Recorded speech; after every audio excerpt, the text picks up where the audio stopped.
반갑습니다. 저는 올해부터 청년부를 섬기게 된 금교준 목사라고 합니다. 이번 주일에 처음 오면서 이제 여러분들께 인사를 드리고 했는데 너무너무 저를 환대해 주시고, 네, 어떤 분들은 와서 하얀 목사가 왔다 이런 얘기도 해주시고 그래서 정말 좀 편안한 마음으로 오늘도 좀 출근을 했습니다. 그래서 오늘 처음으로 이제 여러분하고 이제 말씀 나누게 됐는데요.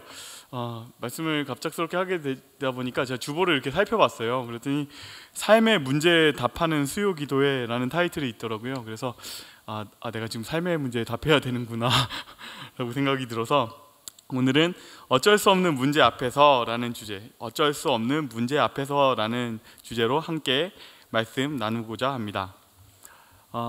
오늘 이 본문의 주인공은 저희가 이미 너무너무 잘 알고 있는 나아만 장군입니다. 그리고 이 나아만 장군 이야기는 정말 단순한 이야기입니다. 한 장군이 있었는데 병에 걸렸다. 그런데 요단강에서 깨끗이 씻고서 병이 나았다. 끝. 문제가 있었는데 해결이 되었다. 끝. 너무 단순하고 간단하죠. 그런데 이 간단한 이야기를 사람들이 정말로 많이 좋아합니다. 교회 학교에서는 반드시 배우게 되는 이야기고요. 그리고 또 구약에서 가장 유명한 치유 사건 중에 하나입니다. 이 간단한 이야기를 왜 이렇게 사람들이 좋아할까요? 왜 이렇게 우리가 꼭 이것을 살펴보게 되는 걸까요? 그것은 이 나아만 장군 이야기 속에 문제와 해결에 대한 근본적인 메시지가 담겨 있기 때문입니다. 그래서 오늘 함께 이 메시지를 따라가 봤으면 좋겠습니다. 먼저 오늘 주인공 그 나아만 장군을 한번 보시죠. 이 나아만은 어떤 사람인가? 5장 1절에 등장하는 그의 소개는 짧지만 굉장히 강렬합니다. 함께 읽겠습니다. 아람 왕의 군대 장관 나아만은 그의 주인 앞에서 크고 존귀한 자니 이는 여호와께서 전에 그에게 아람을 구원하게 하셨습니다. 아멘. 우리가 너무너무 부러운 것을 가진 사람들을 볼 때 이런 말을 할 때가 있죠. 야, 저 사람은 전생에 나라를 구했나? 전생에 뭐 나라라도 구했던 건가? 이런 얘기를 할 때가 있죠. 네, 그 나아만이 딱 그 사람입니다. 그는 나라를 구한 사람입니다. 그가 그의 커리어의 중심에는 그게 있습니다. 가끔씩 사람들 보면요, 한 줄로 설명이 딱 되는 이런 커리어들이 있죠. 뭐 예를 들자면 세종대왕, 그러면 한글 창제, BTS, 빌보드 1위, 김연아, 피겨의 여왕, 아니 유재석, 국민 MC, 그리고 나아만 장군, 나라를 구함, 이런 식으로 이런 커리어들은 그냥 딱 한 줄로 모든 면접관들을 설득해낼 수 있는 그런 한 줄입니다. 그리고 저 위대한 일들 사이에서 나아만 장군의 이야기가 전혀 위화감이 없어요. 아니면 저 안에서도 빛나는 어떤 한 순간일지도 모릅니다. 나라를 구한 사람. 그리고 그는 이 업적을 가지고 당시 떠오르던 신흥 강국 아람, 지금의 시리아죠. 그래서 시리아의 군대 장관이 됩니다. 그는 신흥 강국의 2인자였고 그 당시에 당대 가장 유명한 셀럽이자 연예인 같은 그런 사람이었습니다. 그렇다는 얘기는 그는 어디를 가든지 그가 가는 곳에는 레드카펫이 깔리고 그가 어디를 가든지 최고의 의전을 받는 그런 사람이었다는 말입니다. 그런데요, 이렇게 끝나면 이 이야기는 그냥 평범한 영웅담에 그칠 겁니다. 그를 소개하는 1절의 핵심은 뒷부분에 있습니다. 우리 하이라이트 된 부분을 함께 읽겠습니다. 시작. 그는 큰 용사이나 나병 환자더라. 그는 큰 용사이나 나병 환자였다. 이 위대한 사람이, 이 유명한 장군이 나병에 걸립니다. 나병은 당시의 의료기술로는 어떻게 해결이 안 되는 불치병이었습니다. 그래서 이 병을 옛날에는 문둥병이라고 불렀는데요, 우리가 잘 아는 이 문둥이라는 욕은 이 나병 환자를 부르는 멸칭입니다. 이 병에 걸리면요, 살이 썩습니다. 제일 먼저는 손가락, 발가락, 코와 귀 같은 신체의 말단 부위가 떨어져 나가고 모습이 점점 흉측해지고 가까이 가면 막 썩은 냄새가 진동을 합니다. 그리고 더 큰 문제는요, 이 병이 전염병이라는 겁니다. 이 거지 같은 병이요, 옮아요. 그러니까 고대에는 이 병을 신의 저주로 여겼습니다. 와, 산채로 썩는 병이 있다니. 저거는 신의 저주가 분명하다. 저것은 분명히 신에게 저주를 받은 사람이다. 그리고 이 병에 걸린 사람은 누가 되었든 간에 그는 사람으로부터 격리되어야 했습니다. 그러니 나병은 사실상의 사회적인 사망 선고였던 겁니다. 사실상의 사망 선고. 여러분, 이게 진짜 환장하는 겁니다. 모든 것이 제자리에 있어요. 모든 것이 그대로 있어요. 이 나아만 장군을 너무너무 위대한 사람으로 만들었던 이 업적이 그대로 있고요. 그리고 그 업적이 만들어낸 존경과 인기도 그대로 있었고, 실력도 그대로 있었고, 그가 가지게 됐던 거대한 평생 돈 걱정하지 않아도 될 부도 그대로 있어요. 이 모든 것이 다 그대로 있는데 딱 한 가지, 그가 해결할 수 없는 문제가 있는데 그게 바로 나병이라는 겁니다. 제가 14년째 지금 청년 사역을 하면서 여러 곳에서 사역을 했습니다. 인천에서도 사역을 했고요. 그 다음에 강북에 있는 영락교회라는 곳에도 갔었고, 그리고 강남에 있는 소망교회라는 곳에도 사역을 했습니다. 너무너무 가난한 동네부터 이렇게 자수성가한 분들이 많은 교회도 갔었고, 그리고 날 때부터 이렇게 금수저를 물고 태어난 친구들이 많은, 그런 청년들이 많은 곳에서도 사역을 했습니다. 그런데 제가 거기에서 다 사역하면서 발견했던 점 하나가 뭐냐면, 모든 친구에게 공평하게 내가 어떻게 할 수 없는 문제가 있다라는 겁니다. 가난하면 가난한 대로, 부자이면 부자인 대로 문제가 있다는 거예요. 예를 들어서 가난한 친구들은요, 뭐가 문제냐면 가난한 게 문제예요. 아버지가 너무너무 가난해가지고 힘든 게 그게 너무 문제가 돼요. 그리고 아버지가 너무너무 훌륭한 분은 거꾸로 뭐가 문제가 되냐면 아버지가 훌륭한 분인 게 문제가 돼요. 내가 뛰어넘을 수 없는 너무 큰 벽이 집안에 있는 겁니다. 소망교회 친구들은요, 내가 지금 집에서 나는 그냥 선생님이 되고 싶은 사람이었는데 집안에 보니까 아버지가 교수고 어머니가 교수예요. 그럼 내가 교사가 되려는 꿈이 초라해지는 거잖아요. 그런데 거꾸로요, 인천 친구들은요 그렇지 않아요. 부모님을 뛰어넘기가 어렵지 않아요. 출근만 잘해도 뛰어넘을 수 있어요. 그러니까 여기서 느끼게 된 것은 모든 사람에게 공평하게 내가 어찌할 수 없는 문제를 가지고 있다라는 겁니다. 우리 모두가 그렇습니다. 저는 가끔 TV에서 그런 사람들을 볼 때가 있어요. 우리나라 최고의 부자라면 누가 있을까요? 삼성의 이재용 회장님 계시겠죠. 저는 그분을 볼 때마다, TV에서 볼 때마다 굉장히 은혜가 돼요. 그분을 TV에서 보면 늘 발견하게 되는데, TV에 나오는 그분의 표정이 늘 썩어 있어요. 그걸 볼 때마다 제가 알게 됩니다. 야, 저 사람도 문제가 있구나. 우리 모두가 원하는, 어쩌면 모두가 상상할 수도 없는 부를 가진 저 사람에게도 내가 어찌할 수 없는 문제가 공평하게 있구나. 우리 모두가 그랬습니다.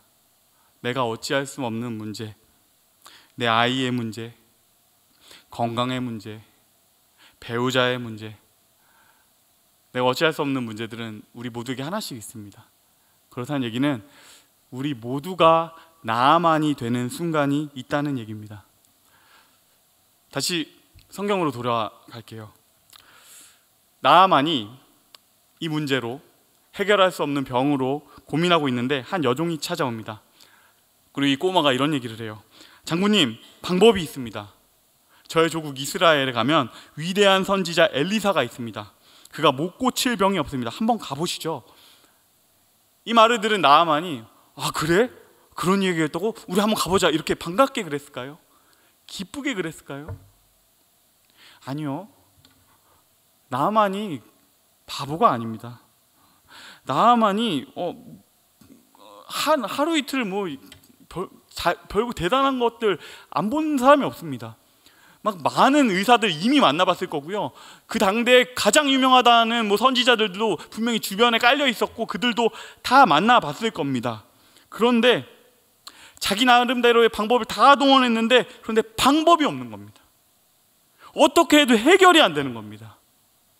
그래서 그가 이 꼬마의 말, 말도 안 되는 여종의 이야기 듣고 갑니다.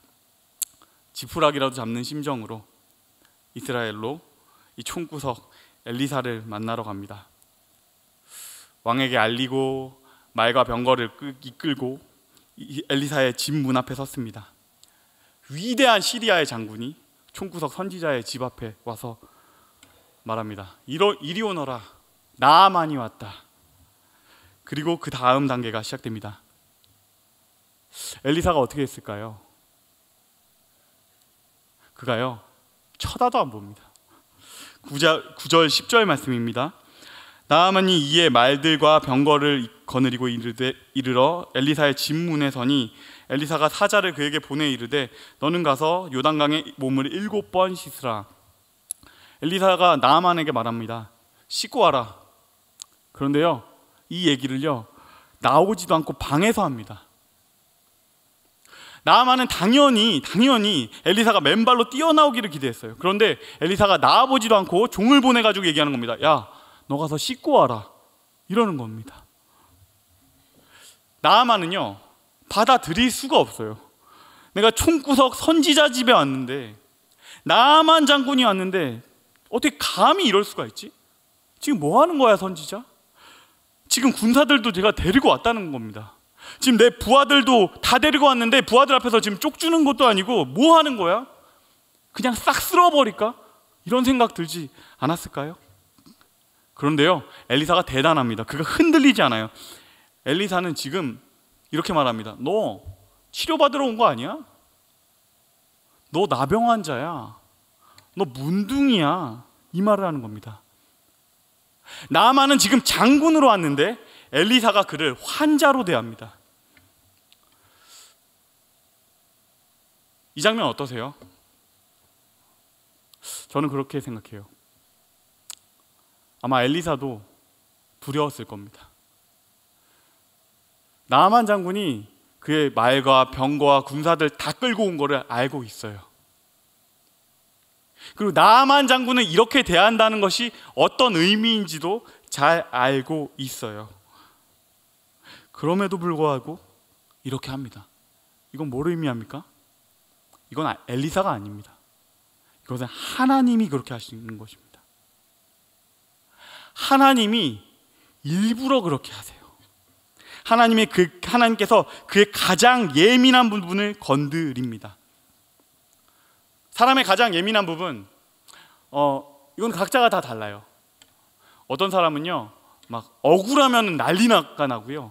어떤 사람은 외로우면 난리가 납니다. 나아만의 경우에는 자존심이었어요.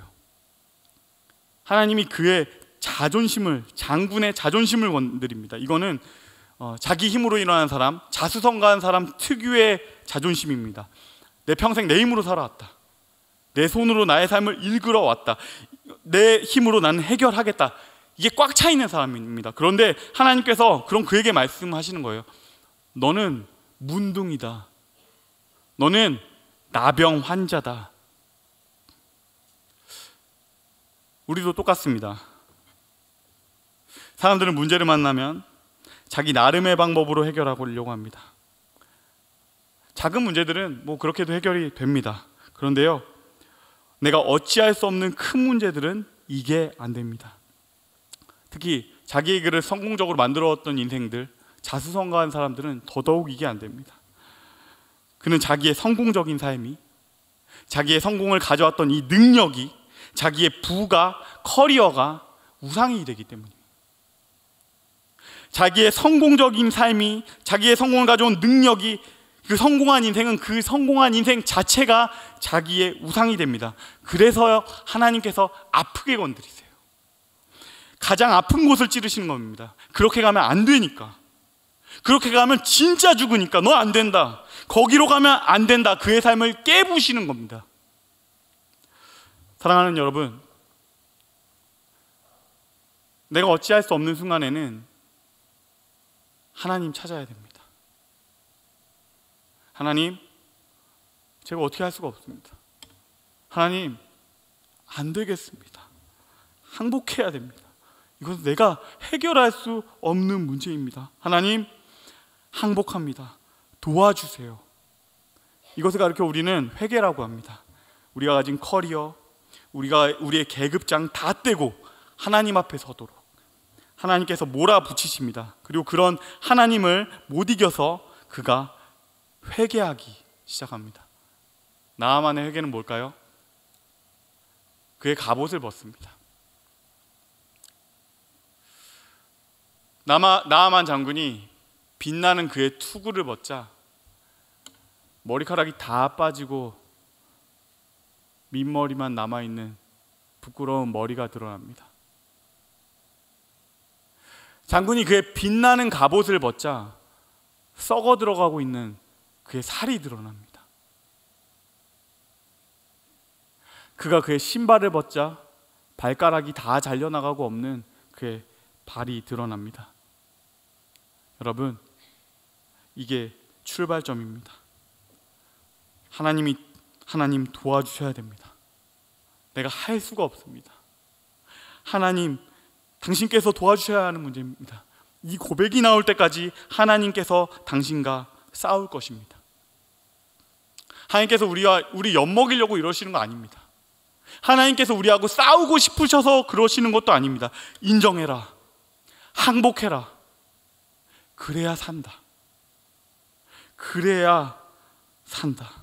갑옷 벗고 계급장 떼고 와라. 너의 방법 내려놓고 와라. 항복해라.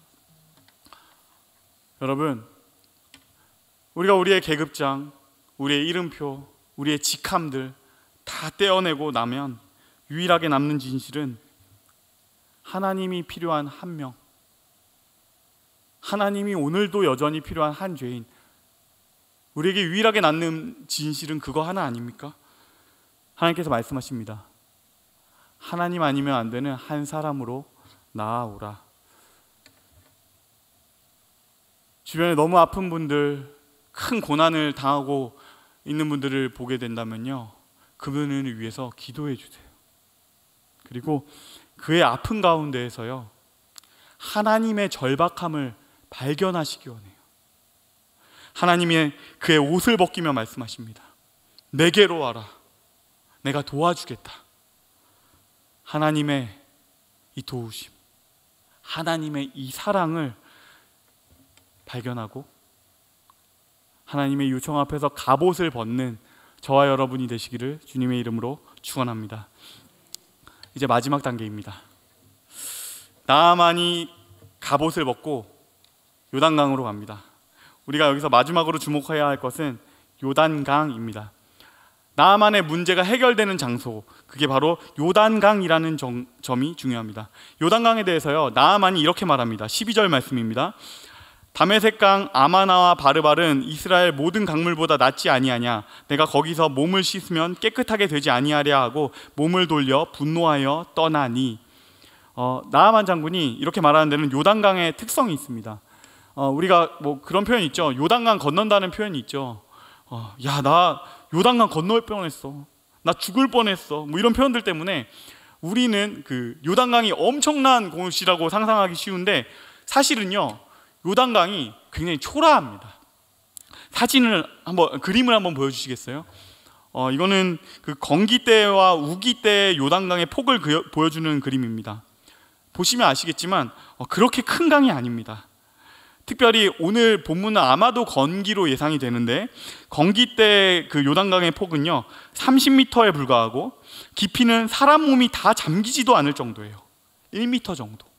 그렇다는 얘기는 건기 때 요단강은 거의 진흙탕 수준인 겁니다.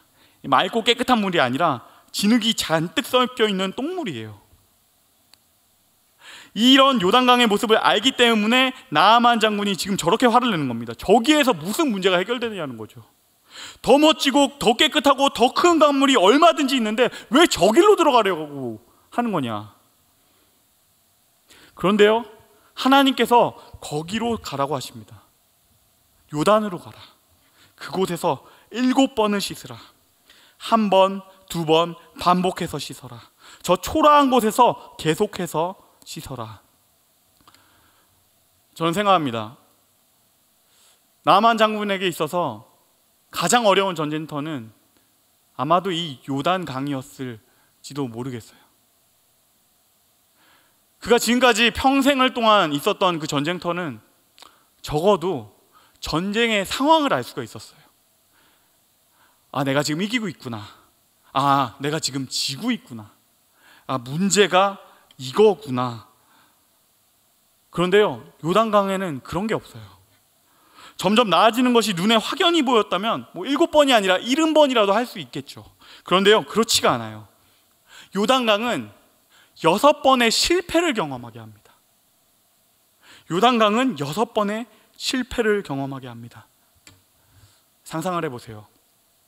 요단강에 들어가서 나아만이 씻기 시작합니다.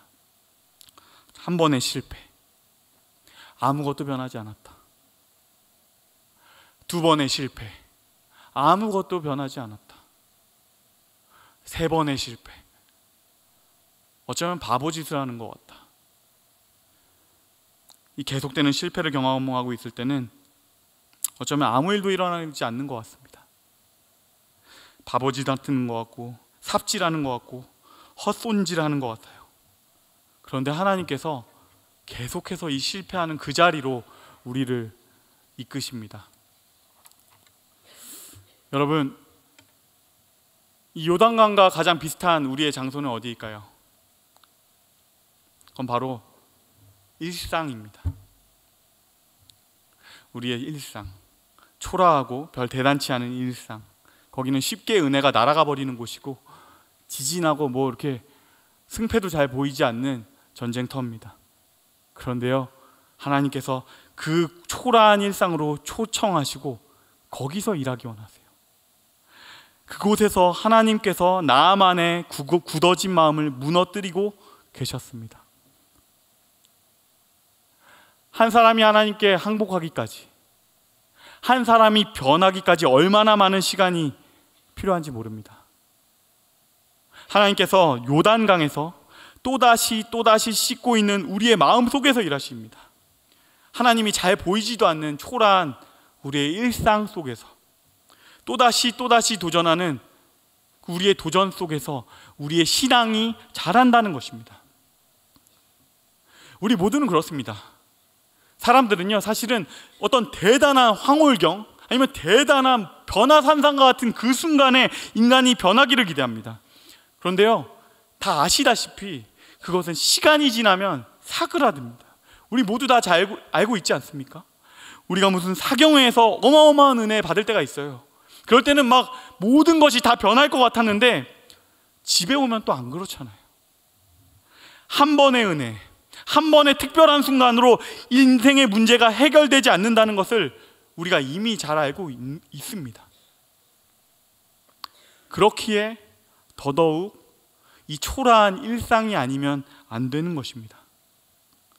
초라한 요단강, 초라한 일상에서의 반복되는 도전, 그 도전이 우리를 진짜로 키웁니다. 우리가 해결이 안 되는 문제가 있습니다.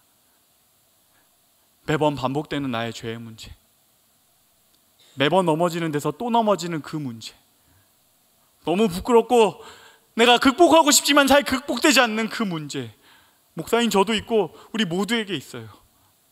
내 마음 가운데서 계속 일어나는 감정의 문제들이 있어요. 계속 반복되는 분노의 문제, 혹은 계속해서 일어나는 원망의 문제. 저번에 한번 회개하고 씻어냈지만 오늘 또 다시 일어나는 그 문제, 2번을 3번을 반복해서 씻어내야 되는 그 문제. 하나님께서 우리의 일상에서 그 문제를 씻어내기를 요구하시는 것입니다. 그러나 6번의 실패가 있지만 또다시 일상의 도전을 할 때 여러분, 그 순간은 반드시 찾아옵니다. 담쟁이가 담장을 넘어가듯이 아무 일도 일어나지 않는 것 같은 그 시간들이 결국에는 우리 신앙의 몸집과 실력을 키워냅니다. 그리고 결론입니다. 14절 말씀입니다. 우리 함께 큰 목소리로 읽었으면 좋겠습니다. 시작. 나아만이 이에 내려가서 하나님의 사람의 말대로 요단강에 7번 몸을 잠그니 그의 살이 어린아이의 살같이 회복되어 깨끗하게 되었더라. 아멘. 그의 살이 어린아이의 살같이 회복되어 깨끗하게 되었더라. 아멘. 우리 한 구절 더 읽어볼까요? 잠언 24장 16절 말씀입니다. 함께 읽겠습니다. 시작. 대저 의인은 7번 넘어질지라도 다시 일어나려니와 악인은 재앙으로 말미암아 엎드려지느니라. 아멘. 우리 기억했으면 좋겠습니다. 반드시 7번째가 있습니다. 6번을 반복해서 실패하지만 반드시 7번째가 있습니다. 문제가 해결될 것입니다. 회복의 순간이 찾아올 것입니다. 아니, 회복을 넘어서 우리의 성장의 순간이 있을 것입니다. 7번째가 있습니다. 말씀을 맺겠습니다.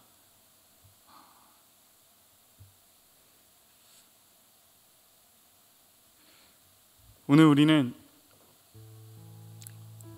나아만 장군을 보았습니다.